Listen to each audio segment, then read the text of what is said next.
Bismillahirrahmanirrahim. Assalamualaikum warahmatullahi wabarakatuh. Asyhadu an la ilaha illallah, asyhadu anna Muhammadar Rasulullah. Allahumma sholli ala sayyidina Muhammad wa ala ali sayyidina Muhammad.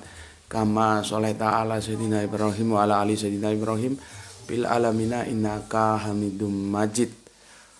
Sebelumnya kita panjatkan dahulu doa kepada Gusti Allah Ingkang Maha Agung untuk saudara kita yang telah memberikan sholawatnya kepada channel dakwah ini, sehingga channel dakwah ini dapat eksis paling tidak hingga detik ini ya, hadir dalam ruang-ruang diskusi kalian semuanya. Semoga sholawat itu menjadi catatan langit amal soleh bagi mereka dan keluarganya kelak. Dan semoga insya Allah Gusti Allah Agung akan membalasnya dengan balasan yang lebih baik lagi. Begitu juga untuk seluruh viewer terkasihku dimanapun kalian berada, ada di mancanegara maupun di dalam negeri, aku ucapkan terima kasih yang semoga selalu always selalu anti skip dan anti download ya. Dan juga bagi yang berkenan silahkan di share link-link kajian dari channel dakwah ini ya. Untuk doa-doa baiknya subhanallah, alhamdulillah, terima kasih atas doa-doa baik kalian untukku ya. Aku juga berdoa semoga kebaikan doamu itu juga tercurahkan untuk kalian semuanya. Amin amin ya robbal alamin. Sebelumnya terima dulu salam dari aku, salam Islam rasionalis. Kopi morning. Bismillahirrahmanirrahim.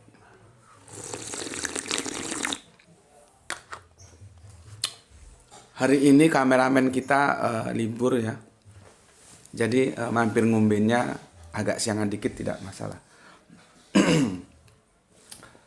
Aku akan, kemarin kan kita jelaskan Quran surat 2 Al-Baqarah berapa itu? 256 ya.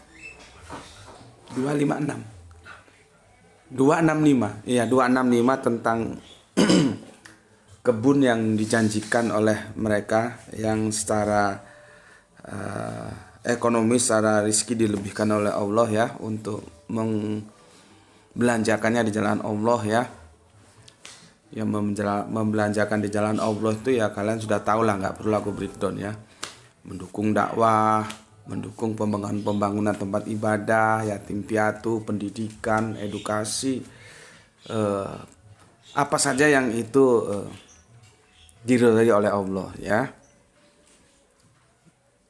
Jadi luas, maknanya luas, asalkan kamu belanjakan itu tidak menyalahi daripada hukum-hukum Allah begitu. Setelah aku baca ayat itu ya, itu ada sisi lain. Ada sisi lain yang bisa kita ambil untuk aku jelaskan kepadamu gitu. Ya, kemarin kan surat Al-Baqarah 265 ya. Seperti yang mampir ngombe kemarin ya. Tajuk utama kajian kita tadi malam itu menjelaskan bahwa ada sisi lain. Sebetulnya dia tidak menjelaskan tentang angkasa raya atau yang disebut oleh teman-teman itu biasanya istilahnya Ars ya. Ars itu angkasa raya atau jagat raya inilah ya. Itu sebetulnya tidak menjelaskan itu. Kalau dipahami itu maka dia menjadi loose context antara ayat yang itu dengan ayat-ayat lainnya. Namun demikian ada side effect yang bisa kita ambil dari situ, bahwa manusia itu tidak bisa menembus langit dan bumi kecuali bagi mereka yang berilmu. Artinya kalau kamu mau menembus langit dan bumi ya itu harus dengan ilmu. Kalau kamu tidak dengan ilmu tidak bisa gitu loh. Kan Allah sudah wanti-wanti. Kita tahu kita tahu apa ya, sains teknologi high tech tentang angkasa ya sudah seperti itu yang kita tahu. Bismillahirrahmanirrahim.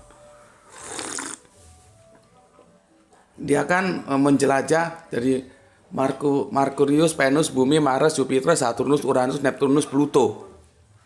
Sampai di sana kan? Nggak tahu bagian terjauh, aku belum tahu, belum dapat info. Ada nggak bagian terjauh dari itu? Ya karena ilmu pengetahuannya masih sebatas itu gitu loh ya. Sekarang kalau yang menembus bumi, kalau usaha-usaha kita menembus bumi itu nanti yang menjadi representasi kita adalah perusahaan-perusahaan tambang. seperti di Freeport sana ya, berapa kedalaman dia mampu menembus bumi. Dan itu kan dengan ilmu. Kalau orang bodoh menembus bumi ya ambles wae kon. Karena di sana kadar oksigen itu berkurang. Begitu juga kalau kita menembus angkasa raya, di sana juga kadar oksigen juga berkurang. Jadi kalau kita pikir secara rasional ya lebih gampang gitu loh memahami ayat-ayat Al-Quran, jangan dengan dongeng-dongeng. Nggak ada kehidupan manusia itu kalau tidak di bumi ini. Bani Adam itu di bumi ini. Kanjeng Nabi Isa itu Bani Adam. Sehebat apapun Kanjeng Nabi Isa, dia tetap Bani Adam. Maka dia harus hidup, mati, dan bangkit di bumi. Nggak ada ceritanya di awang-awang nanti mau turun lagi, nggak ada. Itu otak bicara begitu. Saintis itu begitu. Orang bicara terhadap kebenaran akal itu begitu. Ya, tapi kalaupun ada yang mengimani saudara-saudara kita, khususnya Kristen, dan itu terkontaminasi terhadap saudara Islam kita, nanti akhir jelang kiamat mau turun lagi. Lah sekarang dia ada di mana? Dia ngapain sekarang? Tidur. Terus nanti dalam bentuk fisik seperti apa? Tua, muda, usia seperti apa? Itu kan menjadi ngaco semuanya ya. Nah, aku ulangi. Dari ayat itu kita dapat side effect-nya. Seperti gini loh. Kemanapun lu lari, gue akan kejar lu walaupun masuk ke lubang semut. Dan gue jamin lu tidak akan bisa masuk ke lubang semut. Nah, itu artinya gue sedang mengejar seseorang yang sedang gue kejar. Gue menggunakan istilahan, walaupun lu masuk ke lubang semut, gue kejar gitu loh. Tapi kan nggak mungkin lu masuk ke lubang semut. Nah, intinya gue tidak mau menjelaskan bahwa orang tidak bisa masuk lubang semut. Tidak. Intinya narasi itu kemana lu lari pasti gue kejar. Lubang semut itu hanya sebuah perumpamaan. Begitu juga ayat kemarin. Kemanapun engkau akan menghindar dari azab Allah karena kamu membangkang terhadap hukum-hukum Allah, kamu nggak bisa lari. Meskipun kamu lari menembus langit, menembus bumi, nggak bisa. Nah, kita dapat informasi side effect-nya. Ya, manusia itu bisa menembus langit dan bisa menembus bumi dengan catatan sultan itu, pengetahuan itu. Seberapa pengetahuanmu itu. Jadi Allah tidak pernah larang. Kalau kita mau menembus langit ya silahkan. Menembus bumi juga silahkan. Nggak pernah dilarang. Maka kalau kamu mau menembus itu, Allah sudah kasih ancar-ancar, kamu harus punya pengetahuan tentang itu, gitu ya. Begitu juga kemarin aku baca surat Al-Baqarah 265 ya, tentang bagaimana seharusnya mereka yang hidup karena secara ekonomi dilebihkan oleh Allah supaya mereka mendapat janji jannah, janji kebun. Nah, itu dia ya. Di surat 265 surat Al-Baqarah. Karena apa? Aku membidik kata jannah. Aku sudah jelaskan, jannah isim itu dalam literasi Arabiun itu dia punya dua makna. Apakah dia akan dimaknai secara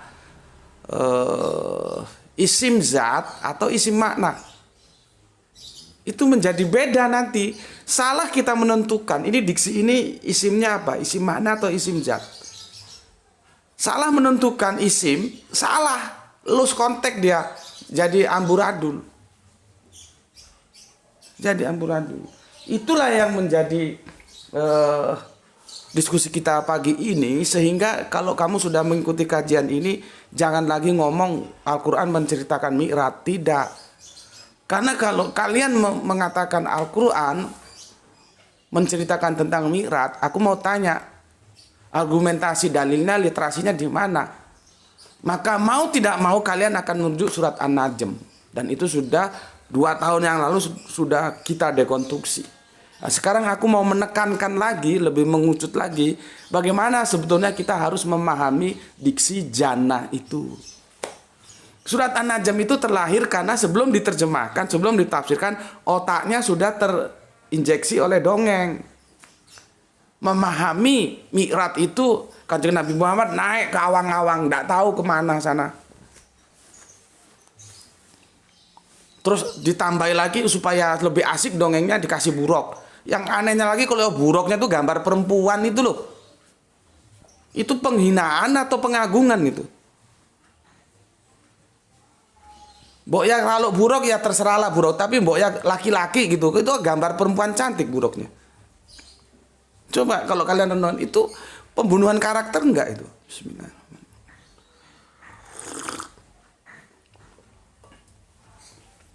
Makanya Kristen-Kristen yang goblok-goblok ini juga kalau diskusi dengan aku lihat siapa aku. Gitu loh. Tapi hanya modal congor aja, nggak modal pengetahuan, ya begitu. Seperti aku nggak mungkin mendiskusikan Yesus itu Allah atau bukan dengan Kristen Saksi Yehova, dengan Kristen Tauhid, dengan Kristen Mormon, nggak mungkin. Gitu loh. Jadi kalau mau diskusi itu lihat lawan diskusi kita itu, teman diskusi kita itu kerangka berpikirnya bagaimana. Ini ada Kristen goblok tiba-tiba mengajukan itu loh di surga pesta seks, itu loh bagaimana itu naik buruk. Orang gue saja menolak itu kok lu ajukan ke gue. Lalu tanya sama sana yang memahami itu. Kadang-kadang makanya nggak pernah aku layani komentar-komentar sampah dari Kristen-Kristen goblok itu.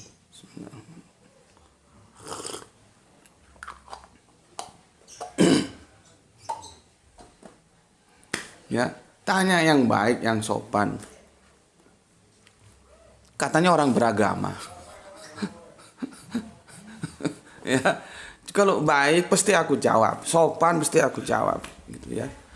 Aku itu bagaimanapun harus mengagungkan, harus memuliakan saudara-saudaraku yang beda iman, harus, tidak boleh kita nistakan, gitu, ya. Seharusnya kalian juga mencontoh bagaimana aku memberikan respect kepada kekristenan. Aku enggak, karena aku berbicara akademis, enggak pokoknya apa saja yang bisa untuk menyerang Kristen, aku kapitalisasi dan aku jadikan peluru untuk menghajar. Oh enggak, itu enggak bagus, itu enggak edukasi. Aku bukan tipe seperti itu. Aku katakan ketika banyak mereka mengatakan bahwa bagaimana itu mendengar Allah sedangkan Allah berfirman dalam hati itu. Aku jelaskan bahwa aku mengatakan itu tidak salah. Tapi berapa banyak mereka yang menyalahkan itu? Aku enggak. Dan aku sudah jelaskan. Itu salah satu contoh. Bagaimana orang menyerang Paulus? Aku enggak. Lihat dulu. Paulus dalam sudut yang mana dia salah. Dalam sudut yang mana dia benar. Harus kita akui benarnya. Jadi berpikir secara akademis itu dia objektif. Benar ya benar, salah ya salah. Nah, aku bilang pemahaman di surga sana pesta seks itu pemahaman goblok gitu. Kalau urusan selangkangan aja ngapain jauh-jauh ke surga sana? Bikin malu. Ngajinya gimana gitu. Ya. Jadi nggak begitu. Jadi ini peringatan untuk teman-teman Kristen. Kalau mau diskusi sama aku tentang Islam, kenali dulu aku. Jangan pendapat-pendapat sampah itu kamu ajukan ke aku, nanti masukkan ke mulutmu lagi nanti. Ya. Oke, sekarang kita berbicara tentang jannah. Jannah itu ya secara isim dia bisa makna, bisa zat. Ya. Isim zat maka dia bermakna kebun, ya kebun-kebun biasa ini kita punya kebun. Itu yang dijanjikan, ya. Tapi dalam misalan, perumpamaan. Ingat ya, di surat 2 Al-Baqarah 265 yang kita diskusikan di Mampir Mungbe kemarin, ya. Dijanjikan kebun, itu jannah. Arabiunnya lihat itu jannah. Tapi bisa juga jannah itu dipahami sebagai isi makna. Yaitu apa? Surga. Bisa. Nah, untuk memahami ini kira-kira konteksnya membawa kita untuk memahaminya secara isim makna atau isim zat itu gimana? Ya baca keseluruhannya. Baru kamu nanti bisa menentukan. Makanya setiap aku menjelaskan kan itu satu perikop tuh ya. Perikop itu akan dikasih judul-judul tuh sama Depak tuh, dan terima kasih kita sama Depak, ya. Artinya kita sudah terbantu ya. Itu dibaca, satu perikop penuh dibaca supaya kamu dapat memahami secara holistik. Oh, ini ceritanya begini toh.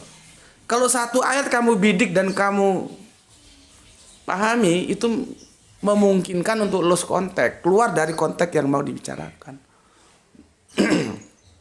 Gitu ya. Nah, adanya surat An-Najm ya.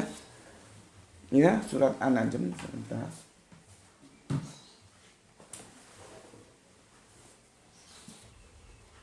Surat An-Najm itu nanti itu akan terpusat pada ayat yang ke-15. Tetapi dia satu perikop dimulai ayat 1 sampai nanti ayat yang ke-25 ya. Tapi yang krusial itu dimulai ayat yang ke-10 lah ya. Lalu dia menyampaikan kepada hambanya apa yang telah Allah wahyukan. Hatinya tidak mendustakan apa yang telah dilihatnya. Melihat dengan apa, Kanjeng Nabi? Dengan hati. Ya, dengan hati. Ya. Nah, di sini ada kata yang ke-15 itu surga. Ya. Itu kalau kamu tarik ke Arabiunnya itu janatun. Itu loh. Janatun. Taruh situ Al-Qur'annya, taruh atas meja. Ya. Itu janatun. Diterjemahkan surga karena si penerjemah sudah tersuntik dogma tentang Isra Mi'raj itu loh. Surga sudah diciptakan itu loh. Kapan-kapan kita bahas Sidratul Muntaha. Apa itu Sidratul Muntaha, dan kemarin di request sama Mas Didi apa itu Lauh Mahfud, karena ini banyak yang salah memahaminya. Maka nanti aku akan kasih tajuk kesalahan yang dianggap benar dalam Kristen dan Islam. Jadi ada itu salah tapi dianggap benar. Itu terjadi di dalam kekristenan, di dalam keislaman. Ya. Itu nanti kita bikin tajuk tersendiri ya. Kita sekarang bahas tentang jannah. Ya, tentang jannah. Kamu bandingkan ya. Aku baca ya di surat 53 An-Najm ya. Di dekatnya ada surga, tempat tinggal, surga. Ya, ada surga. Indaha jannatul ma'wah. Sudah jelas-jelas jannatul, ya, ya, jannatul. Ya, dia terjemahkan apa? Surga. Itu kasih tahu. Jelas? Jelas ya. Ini surat An-Najm ya. Oke, sekarang aku close up. Ini dia. Kenapa diterjemahkan surga? Kenapa tidak diterjemahkan kebun? Ya. Oke. Sekarang kita komparasi nih surat Al-Baqarah. Ya, yang kemarin aku bilang bahwa mereka saudara-saudara kita yang kaya-kaya itu, yang secara rezeki dilebihkan oleh Allah, kalau sampai masuk neraka itu orang kaya goblok gitu. Orang sudah diberi kemudahan untuk membeli surga kok nggak dibeli, itu orang kaya goblok. Jadi pikiran radikalku, pikiran liarku itu kalau ada orang kere masuk neraka ya pantas lah gitu. Tapi sebetulnya ya nggak pantas, jangan diikuti ya. Itu pemikiran radikalku. Orang kere masuk neraka ya pantas lah.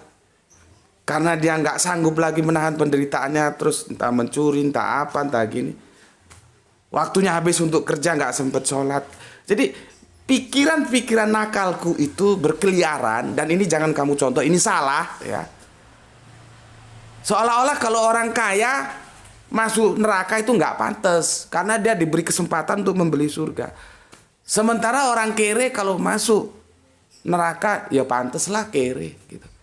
Justru kalau orang kere masuk surga itu istimewa. Jadi orang kere masuk surga itu sebuah keistimewaan ekstrim ya, ekstrim positif. Tapi kalau orang kaya masuk neraka itu ekstrim juga, ekstrim negatif itu. Gitu loh ya. Tapi ini pemikiran liar. Aku berpikir liar, jangan kamu ambil sebagai kebenaran ya. Karena aku orang yang suka melakukan overliving, lompatan pemikiran seperti itu. Dan ini salah ya. Karena kita bisa masuk surga dengan kemiskinan kita, dan kita juga bisa masuk surga karena kekayaan kita dengan cara yang berbeda-beda. Yang satu dengan syukurnya, yang satu dengan sabarnya ya. Oke. Cuman kan yang namanya syukur sabar itu gampang di lidah, tapi kan sulit di kelakuan. Kemarin kita sudah bahas atakasur ya. Orang sudah satu mau dua, sudah dua mau tiga mau empat, mau terus mau. Oke, sekarang aku close up ya, jana. Cuman kalau di sini ini misannya ya, wazan bukan wazannya ya, wazannya itu sebelum dan sesudah kalimat itu. Ini nggak tahu teman-teman Kristen ngerti nggak wazan tuh ya. Lihat ini yang di surat Al-Baqarah 265 ya, surat 265. Ini sama janatun. Tapi di sini janatin. Nih. Sama kan? Jadi diterjemahkan apa? Kebun, bukan surga. Coba aku tanya, kenapa nggak diterjemahkan surga?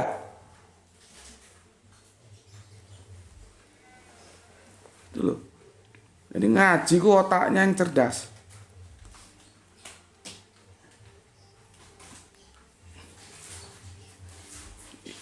Aku ulangi lagi. Kalau di sini janatu. Kok tadi janatin. Nih, ini yang di anajem. Ya. Di sini surga dia. Padahal ini seharusnya kebun. Itu loh. Diterjemahkan kebun. Tidak semua jana ketemu jana, misalkan kita baca original teks jana surga, jana surga, jana surga. Enggak, lihat konteksnya. Ya.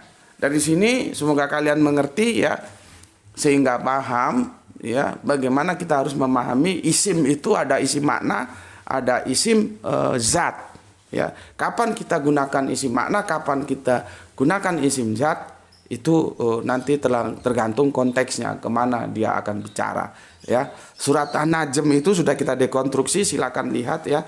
Karena pemahaman Sidratul Muntaha itu juga. Coba sekarang kalau tak tanya Sidratul Muntaha itu apa toh? Terus kemarin Lauh Mahfud itu apa toh?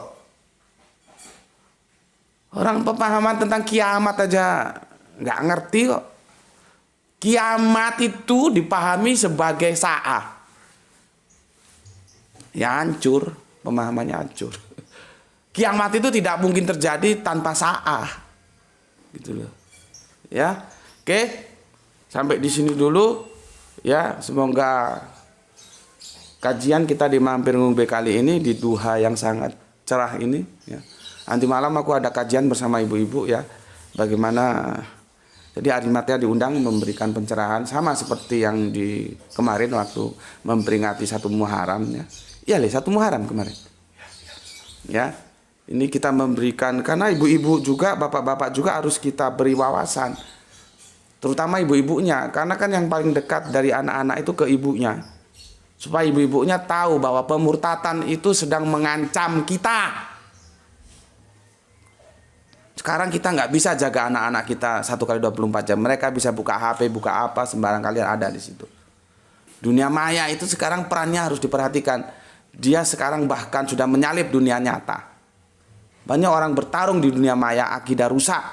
Karena nggak dibekali anak-anaknya. Nanti malam insya Allah Ba'da Isya kita berikan pencerahan. Semoga tidak ada lagi korban-korban pemurtatan ya. Semoga tetap memahami Islam secara rasional. Oke, itu dari aku ya. Intinya kamu sekarang sudah tahu bahwa tidak serta-merta jana itu surga. Karena dia bisa surga, bisa kebun, tergantung konteksnya. Oke. Semoga mendapatkan rezeki yang barokah, kesehatan yang prima, sehingga kita bisa melanjutkan kajian-kajian kita sebagaimana waktu-waktu yang lalu. jaga iman ya. Allah itu menjadi milikmu, Kanjeng Nabi menjadi milikmu, Al-Quran menjadi milikmu, bersahabat dengan Al-Quran ya. Hidupmu itu ini Allah boleh nggak kalau aku begini, kalau aku gini Allah boleh nggak, gitu loh ya. Kalau Allah nggak boleh stop, Allah boleh jalan, gitu loh ya. Jaga imanmu, nanti itu kamu bawa mati. Tetapi jangan lupa hormati saudara-saudara kita yang memilih jalan lain. Kalau kamu sedang pergi, ini kan weekend, nah jalan-jalan, jangan lupa begitu masuk waktu sholat, sholat. Begitu waktu makan, makan. Ajak itu orang-orang semua. Jangan karena kamu bos terus pembantumu kamu biarkan duduk manyun di parkiran mobil, kamu makan celem-celem. Islam tuh nggak begitu. Apa yang kamu makan itu yang dimakan oleh orang yang ada dalam rumahmu, siapapun dia. Begitu juga kalau kamu ajak jalan-jalan, makan di meja yang sama. Jangan sombong kamu, mentang-mentang kaya jadi bos mau kamu perlakukan pembantu-pembantumu itu seenak perutmu. Kamu di dunia ini aja seperti itu, di akhirat no. Ya. Dari situ kamu bisa berdakwah meskipun tanpa ngomong. Oh, orang Islam begitu ya melakukan pembantunya. Gitu loh. Ya. Jangan kamu duduk di restoran, anakmu, istrimu, pembantumu kamu suruh nunggu di parkiran mobil, sopirnya kamu biarkan. Sopir itu juga manusia, perlu makan kok. Ojo koplok. Ya. Ingat pesanku. Hidup secara Islami supaya menjadi contoh bagi yang lain. Sayangi semuanya, hormati semuanya. Oke. Bismillahirrahmanirrahim. Alhamdulillahirabbil alamin.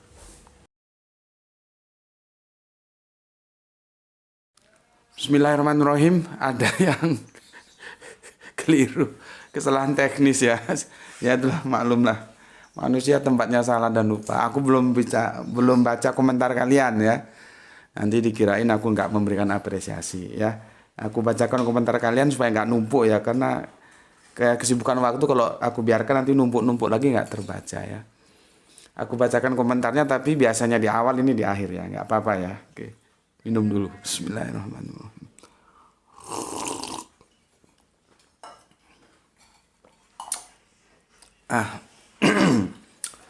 Ini komentar kalian semuanya dari hampir ngombe yang kemarin ya.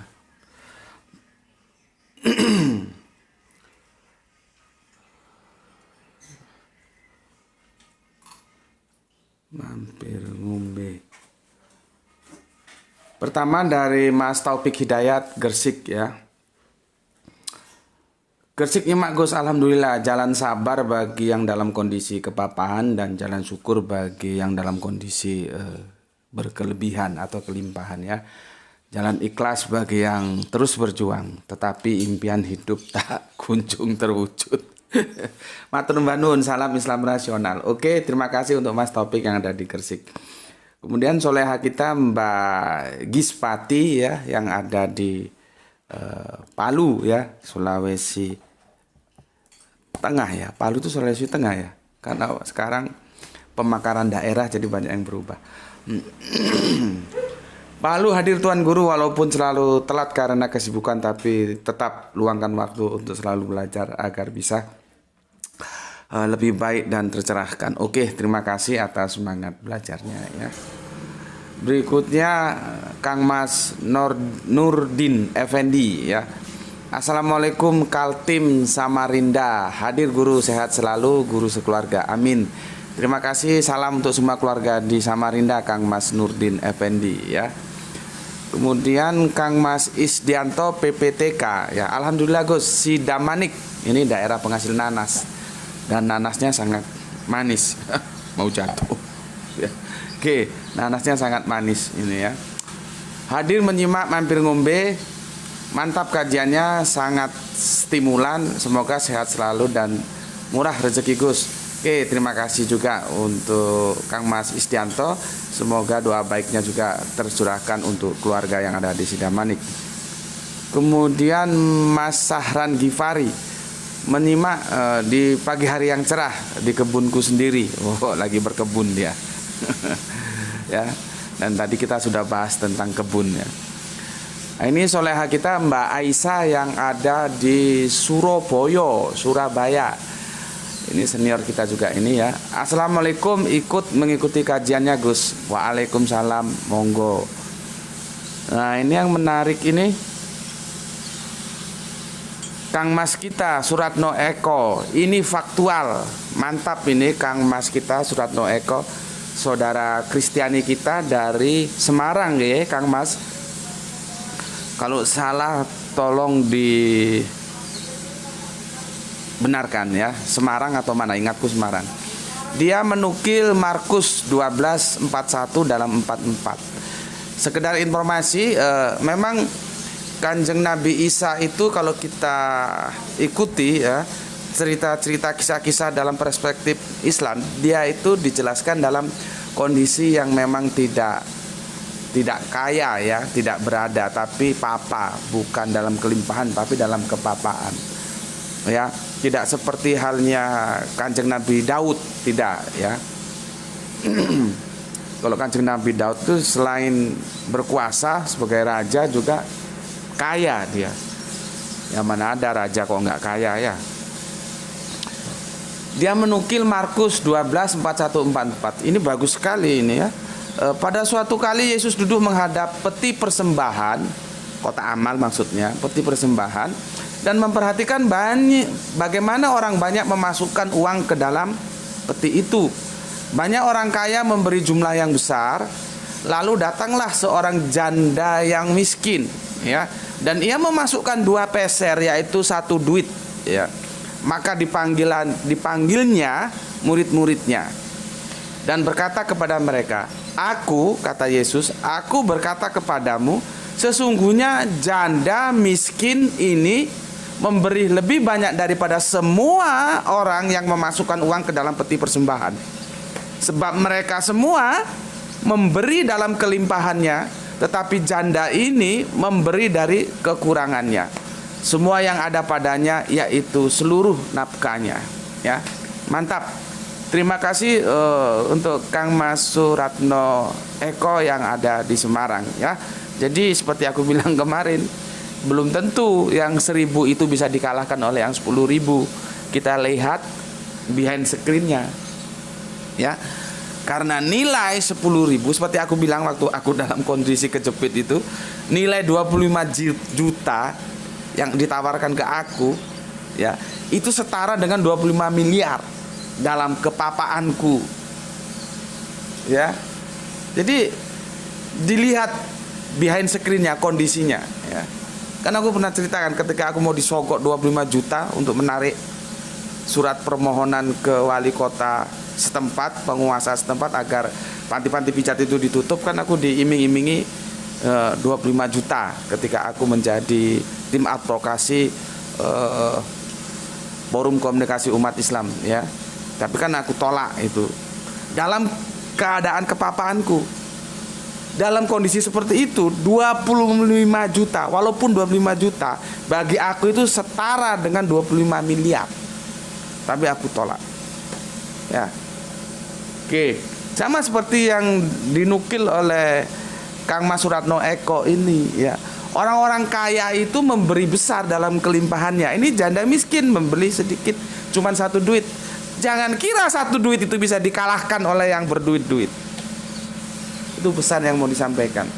Oke, terima kasih Kang Mas Suratno Eko ya. Berikutnya Herman Suryanto, Kang Mas Herman, Bukit Tinggi hadir Tuan Guru tercinta. Wow. Kalau sudah bicara Bukit Tinggi, hebat. Banyak ulama-ulama kita itu dilahirkan dari Bukit Tinggi. Aku insya Allah ingatku sih tahun 77 melewati Bukit Tinggi ya, dengan naik bis yang namanya dulu ada ANS. Nggak tahu sekarang ANS masih ada nggak? Sekarang yang masih eksis itu ALS ya, Bukit Tinggi ya. Terima kasih ya, kota ulama. Bukit Tinggi itu kota ulama, banyak ulama-ulama kita dari Bukit Tinggi ya. Terima kasih, salam untuk saudara tercinta semuanya di Bukit Tinggi, untuk saudaraku Herman Suryanto. Berikutnya Abah kita, Abah Gelung dari Bogor Timur, ikut menyimak kajian Tuan Guru, salam Islam rasionalis. Oke, salam juga untukmu ya. Semoga setia di channel ini. Begitu juga ini Kang Mas jagoan kita bikin bendungan, Irfan Al Akbar ya, menyimak sambil tunggu Jumatan dari Kerinci Jambi. Wow, berarti proyeknya di Jambi masih berlangsung ya, belum finish. Oke, selamat menjalankan tugas ya, semoga menjadi rezeki yang barokah.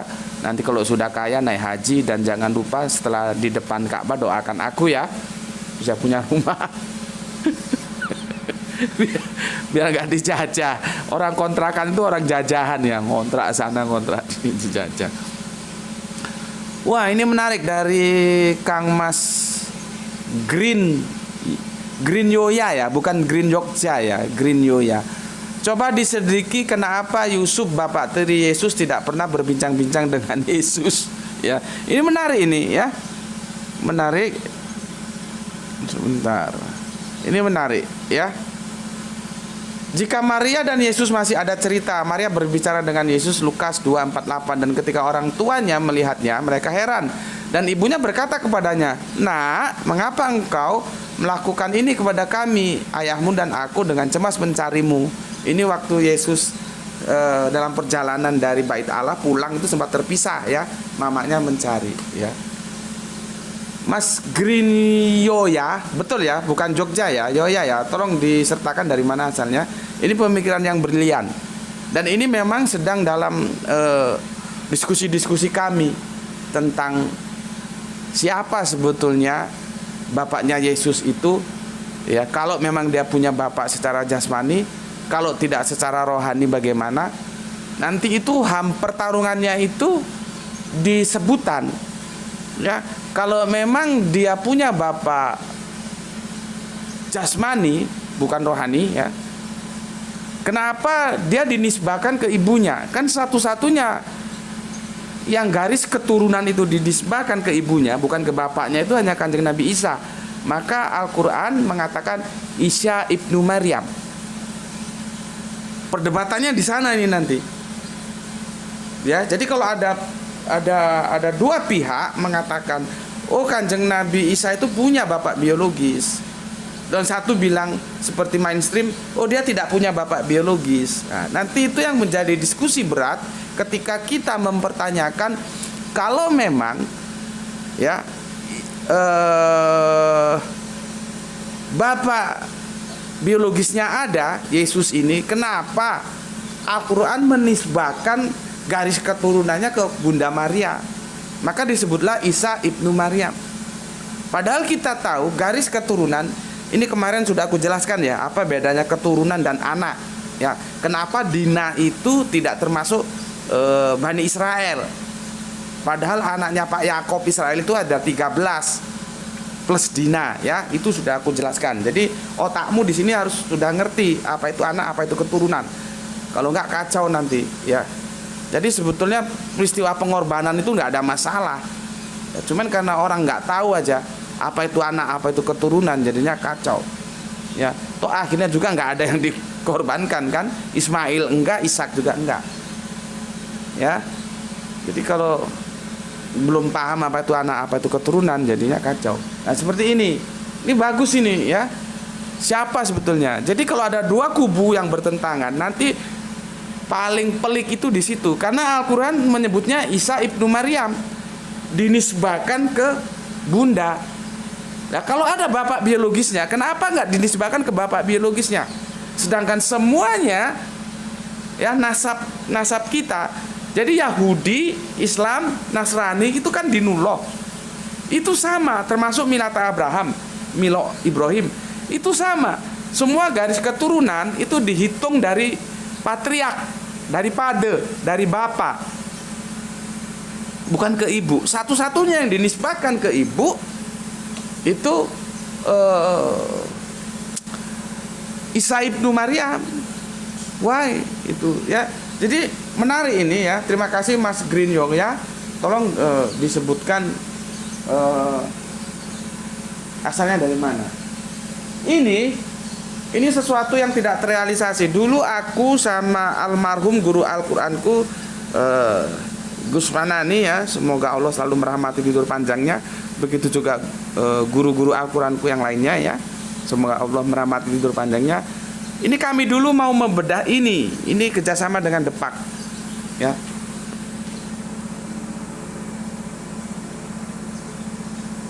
Oke, ini ditulis oleh Fred Herianto, misteri di balik kejadian Nabi Isa alaihissalam.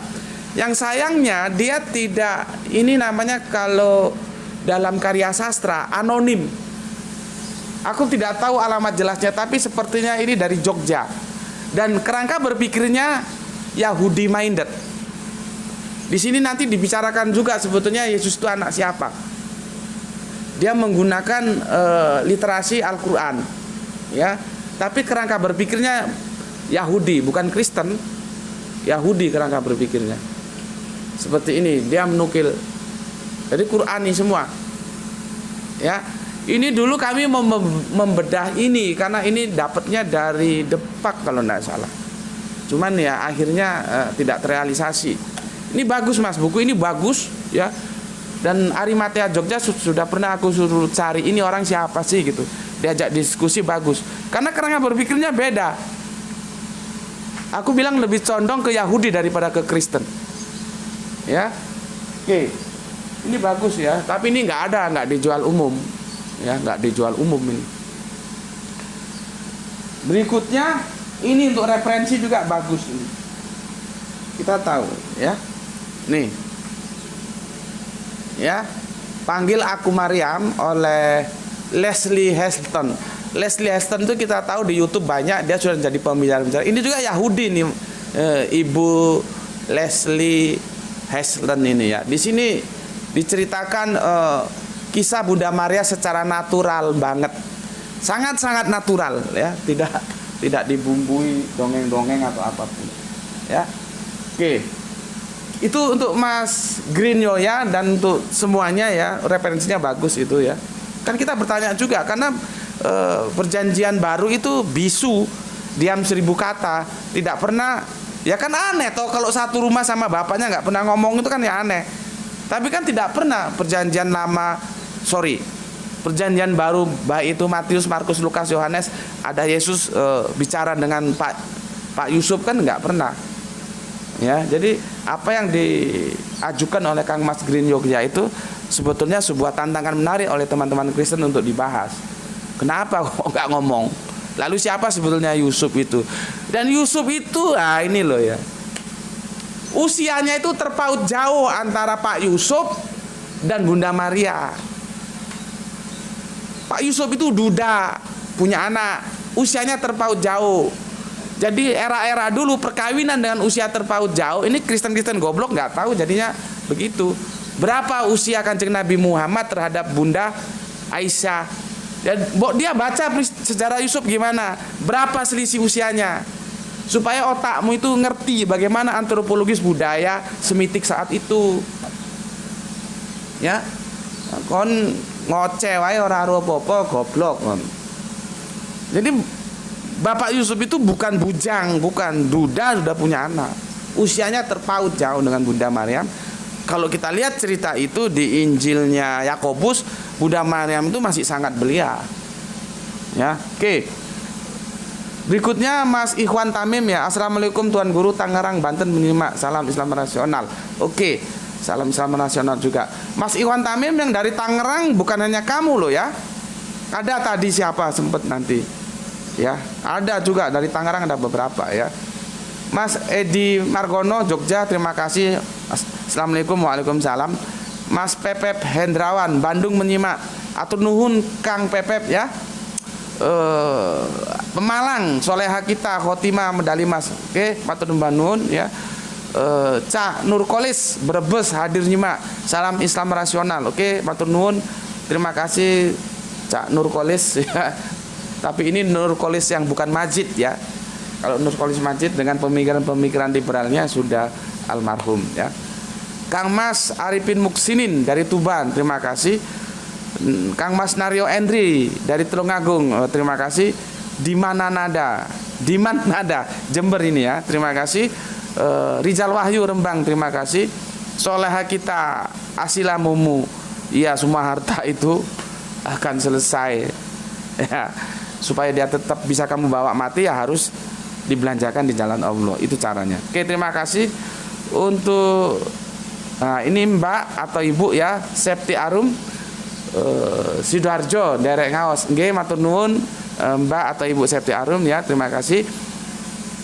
Kang Hermas Nyimak Gus dari Kalteng. Waduh, saudara kita di Kalimantan Tengah juga ada ya, Kalimantan Timur ada, Kalimantan Selatan ada juga ya. Oke, terima kasih. Nah ini Madan, Kang Mas Madan hadir Tangerang. Nah itu dari Tangerang Mas. Jadi Mas apa tadi itu bukan hanya kamu yang dari Ikhwan Tamim ya. Kamu punya teman, silahkan bersilaturahmi dari Tangerang ya. Itu Kang Mas Madan ya, hadir di Tangerang. Jadi kita jadikan ini juga wadah silaturahmi di antara kita ya. Di samping wadah belajar juga wadah silaturahmi. Kemudian Hari Sunandar, terima kasih. Begitu juga Kang Mas Empudi 99 hadir, terima kasih. Oke, terima kasih Kang Mas Hari Sunandar, Kang Mas Empudi 99, terima kasih. Oke, sampai di sini dulu ya. Ini Gra itu mau kemana kamu? Mau badminton. Nah, dia mau olahraga ya. Oke, sampai sini dulu. Mohon dipersori, ini tadi seharusnya di depan tapi di belakang. Oke, aku sudah gak punya utang ya, tapi ada 2 yang belum sempat terbaca ya karena sibuk ya komentar-komentar kalian ya. Oke, mohon dimaklumi lah ya. Bismillahirrahmanirrahim. Alhamdulillahirabbil alamin.